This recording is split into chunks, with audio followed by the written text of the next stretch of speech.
Hi guys, good to see you. It's me, Irma Salsabila Gianti, number 4111419023. And today I will translate the mathematics text from English language to Indonesia. So let's get started.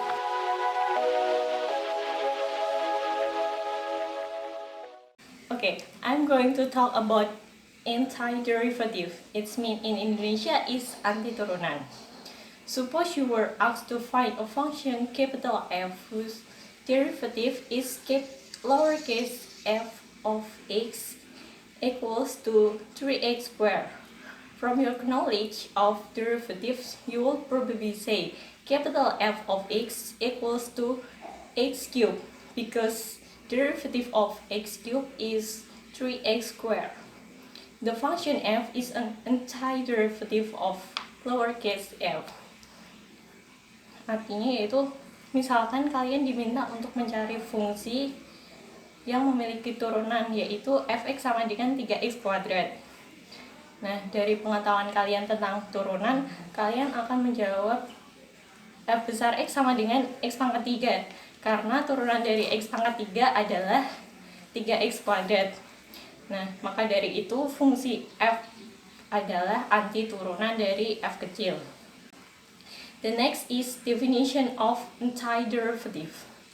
A function capital F is antiderivative of lowercase f on an interval I if capital F prime of x equals to lowercase f of x for all x in I.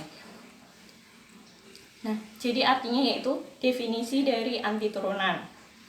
Sebuah fungsi f besar adalah antiturunan dari f pada interval I jika f aksen x atau turunan dari f besar x sama dengan fx untuk semua x pada I.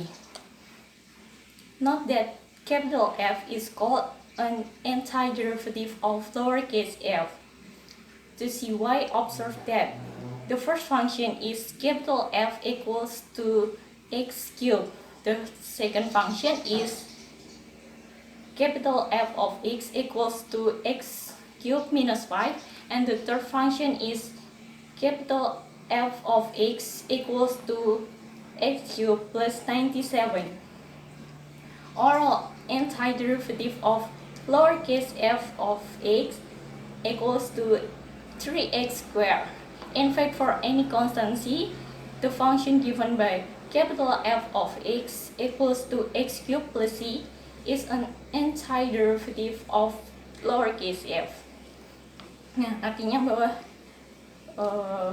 perhatikan bahwa f adalah antiturunan dari f kecil. Untuk melihat kenapa bisa begitu, perhatikan fungsi-fungsi berikut ini. Fungsi yang pertama yaitu fx sama dengan x pangkat 3. Fungsi yang kedua adalah fx sama dengan x pangkat 3 dikurangi 5. Dan fungsi yang ketiga adalah fx sama dengan x pangkat 3 ditambah 97. Nah, semua fungsi tadi adalah anti-turunan dari fx sama dengan 3x kuadrat. Faktanya, untuk semua konstanta c, fungsi yang diberikan dengan bentuk f besar x sama dengan x pangkat 3 ditambah c adalah anti-turunan dari f kecil. The next is theorem 4.1. It is about representation of antiderivative.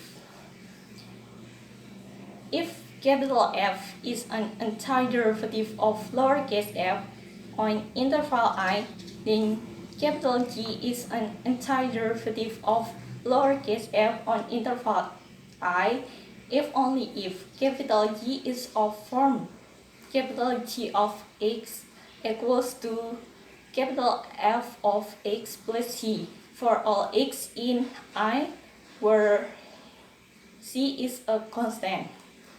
Jadi teorema 4.1 ini tentang representasi atau gambaran dari antiturunan. Bunyi dari teorema 4.1 yaitu jika f besar adalah antiturunan dari f pada interval I, maka g adalah antiturunan dari f pada interval I. Jika dan hanya jika G itu bentuknya G besar X sama dengan F besar X ditambah C pada semua X di I, di mana C adalah suatu konstanta. The proof of theorem 4.1 in one direction is straightforward. This is if capital G of X equals to capital F of X plus C, capital F prime of X equals to lowercase f of X, and C is constant. Then capital G prime of X equals to derivative of capital F of X plus C equals to capital F prime of X plus 0 is lowercase fx. Nah, bukti untuk teorema 4.1 ini dalam satu arah cukup mudah, yaitu jika G besar X sama dengan Fx tambah C dan F aksen X atau turunan dari F besar X sama dengan Fx dan C adalah suatu konstanta, maka turunan dari Gx sama dengan turunan dari Fx ditambah C, sehingga turunan dari Fx ditambah 0 sama dengan F kecil A. Proof in the other direction. To prove this theorem in the other direction, assume that capital G is an antiderivative of lowercase f. Define a function h such that h of x equals to capital G of x minus capital F of x for any 2 point A and B, where A less than B, and in the interval h is continuous on AB and differentiable on AB. By the mean value theorem, capital H prime of C equals to capital H of B minus capital H of A divided by B minus A for some C in A, B. However, capital H prime of C equals to 0, so that capital H of A equals to capital H of B because A and B are arbitrary points in the interval. You know that H is a constant function C, so capital Gx minus Fx equals to C, and it's followed that capital G of X equals to capital F of X plus C.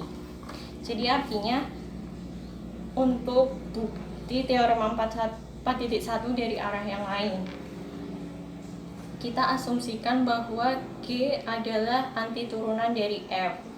Nah, tetapkan sebuah fungsi H sedemikian hingga H besar X sama dengan G besar X dikurangi Fx untuk dua titik A dan B, di mana A kurang dari B pada interval H kontinu pada A dan B dan terdiferensiasi pada AB. Dengan teorema rata-rata diperoleh H aksen C atau turunan dari H besar C sama dengan HB dikurangi HA dibagi dengan B kurangi A untuk beberapa C di A, B. Namun H aksen C sama dengan 0 atau turunan dari HC sama dengan 0, jadi HA sama dengan HB. Karena A dan B adalah sebarang titik pada interval dan H adalah fungsi konstan, jadi G besar X dikurangi F besar X sama dengan C, dan selanjutnya sehingga Gx sama dengan Fx plus C. Okay guys, I hope you understand and thanks for watching. See you!